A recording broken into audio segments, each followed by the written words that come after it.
Você já ouviu alguma vez que sempre voltamos diferentes após uma viagem? E se conhecer lugares novos, culturas e realidades é apurar o espírito humano, como definir uma viagem que mudou os rumos da ciência? Uma experiência como essa é para poucos, mas Charles Darwin superou os limites da sua época e, a bordo do Beagle, deu a volta ao mundo em 5 anos. Qual é a origem das espécies? Como evoluíram e evoluem os seres constantemente? E em que caminho anda a ciência? O Multiponto de hoje vai apresentar questões como essas através das ideias de pesquisadores das teorias darwinistas. O darwinismo tradicional, darwiniano, ou assim chamar, ele ajuda a explicar tudo o que se encontra hoje no mundo vivo, os comportamentos humanos, inclusive. Então, por isso que ele continua sendo importante. O fato dele ter visitado aquilo que nós chamamos de hotspot de biodiversidade hoje, ou seja, lugares de muito endemismo, lugares continentais, onde há espécies únicas, e não foi só no Brasil que ele visitou um grande hotspot, que foi a Mata Atlântica, ele visitou também no Chile Central.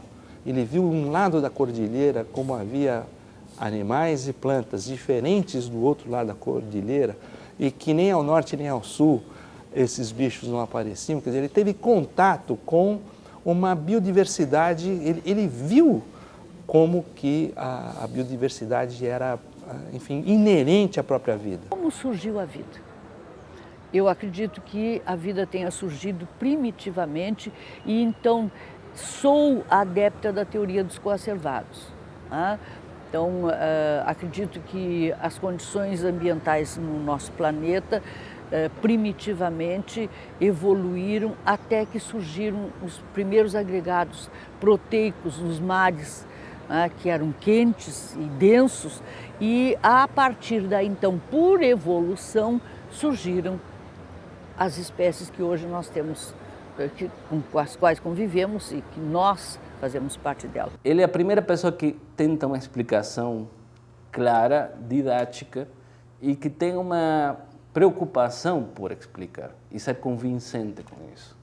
Após a sua viagem no Beagle de 5 anos, ele acumula evidência suficiente que lhe faz ver que a diversidade da vida na Terra não pode ser explicada somente pela Bíblia. O Darwin, que sai do Reino Unido para fazer a viagem ao redor do mundo, é um Darwin religioso que não questiona a sua fé. O Darwin que volta é um Darwin que já começa a se questionar e entende que não é possível, literalmente, entender toda essa diversidade somente lendo a Bíblia. A teoria darwiniana não explica a origem da vida. Como é que surgiu a vida na nossa Terra e, por extensão, no universo? Que eu acredito que há uma inteligência superior que se chama, de acordo com o enfoque filosófico do indivíduo, que criou, que deu condições para que surgisse a vida. E é impossível que um planeta tão modesto como o nosso, num sistema solar tão modesto como o nosso, tenha sido o privilegiado de ter vida em todo o universo. Eu acredito que há vida. Talvez não sob a forma que nós conhecemos, mas há vidas provavelmente até mais inteligentes que nós, não sei. Mas qual foi a primeira expressão de vida que surgiu? Ninguém respondeu ainda essa pergunta. A evolução não é mais uma teoria, é um fato comprovado. A gente pode questionar ou pode repensar a forma como Darwin entendia que acontecia a evolução. Darwin achava que a evolução era necessariamente muito lenta. A gente sabe que não, que em alguns casos pode ser muito lenta. Mas também tem casos muito rápidos, a gripe.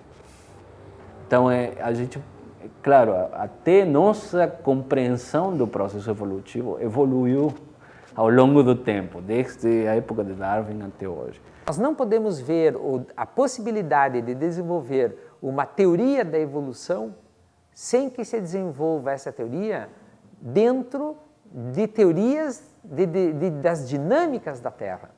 Então, quando Darwin começou a pensar a sua evolução, a evolução natural, ele tinha também em mente toda uma ideia da evolução da Terra. Sem entender o que é tempo geológico, a extensão do tempo geológico, é impossível desenvolver uma concepção moderna de evolução.